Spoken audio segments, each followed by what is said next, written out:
ಇನ್ನೇನು ಕೆಲವೇ ಕ್ಷಣಗಳಲ್ಲಿ ಸಾಂಸ್ಕೃತಿಕ ನಗರಿ ಮೈಸೂರಿಗೆ ಪ್ರಧಾನಿ ನರೇಂದ್ರ ಮೋದಿ ಆಗಮಿಸಲಿದ್ದಾರೆ. ಮೈಸೂರಲ್ಲಿ ವಿವೇಕ ಸ್ಮಾರಕ ಲೋಕಾರ್ಪಣೆಗೆ ಸಜ್ಜಾಗಿದೆ. ಸ್ವತಃ ಪ್ರಧಾನಿ ನರೇಂದ್ರ ಮೋದಿ ಅವರು ಇದನ್ನು ಇವತ್ತು ಲೋಕಾರ್ಪಣೆಗೊಳಿಸೋರಿದ್ದಾರೆ.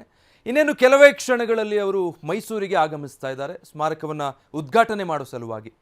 ಮೈಸೂರಿಗೆ ವಿಮಾನದಲ್ಲಿ ಮಂಡಕಳ್ಳಿ ಏರ್ಪೋರ್ಟ್ಗೆ ಆಗಮಿಸ್ತಾರೆ. ಅಲ್ಲಿಂದ ಮತ್ತೆ ಸೇನಾ ಹೆಲಿಕಾಪ್ಟರ್ನಲ್ಲಿ ಓವೆಲ್ಸ್ ಗ್ರೌಂಡಿಗೆ ಬಂದು ರಸ್ತೆ ಮಾರ್ಗವಾಗಿ ಸ್ಮಾರಕದ ಸ್ಥಳವನ್ನು ತಲುಪೋರಿದ್ದಾರೆ. ಇದಕ್ಕೂ ಮುಂಚೆ ಆಂಧ್ರಕ್ಕೆ ಭೇಟಿ ಕೊಟ್ಟಿದ್ದರು. ಅಲ್ಲಿ ಇಂಟರ್ನ್ಯಾಷನಲ್ ಏರ್ಪೋರ್ಟನ್ನು ಉದ್ಘಾಟನೆ ಮಾಡಿ ಹಲವು ಅಭಿವೃದ್ಧಿ ಕಾಮಗಾರಿಗಳಿಗೆ ಉದ್ಘಾಟನೆ ಮಾಡ್ತಾ ಇದ್ರು. ಅದಾದ ಬಳಿಕ ಅಲ್ಲಿಂದ ನೇರವಾಗಿ ರಾಜ್ಯಕ್ಕೆ ಆಗಮಿಸ್ತಾರೆ. ಸಾಂಸ್ಕೃತಿಕ ನಗರಿ ಮೈಸೂರಿಗೆ ಇವತ್ತು ಪ್ರಧಾನಿ ನರೇಂದ್ರ ಮೋದಿ ಅವರು ಆಗಮಿಸ್ತಾ ಇದ್ದಾರೆ.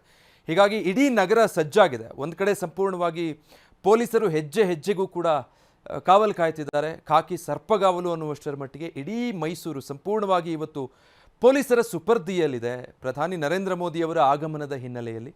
ಇನ್ನೇನು ಕೆಲವೇ ಕ್ಷಣಗಳಲ್ಲಿ ಆಗಮಿಸ್ತಾರೆ. 3:30 ಸುಮಾರಿಗೆ ಮೈಸೂರಿನ ಮಂಡಕಳ್ಳಿ ಏರ್ಪೋರ್ಟ್ಗೆ ಆಗಮಿಸ್ತಾರೆ ಅನ್ನುವಂಥ ಟೈಮ್ ಟೇಬಲ್ ಇತ್ತು. ಬಟ್ ಸ್ವಲ್ಪ ವಿಳಂಬ ಆಗಿದೆ. ಇನ್ನೇನು ಕೆಲವೇ ಕ್ಷಣಗಳಲ್ಲಿ ಪ್ರಧಾನಿ ನರೇಂದ್ರ ಮೋದಿ ಅವರು ಮೈಸೂರಿಗೆ ಆಗಮಿಸ್ತಾರೆ.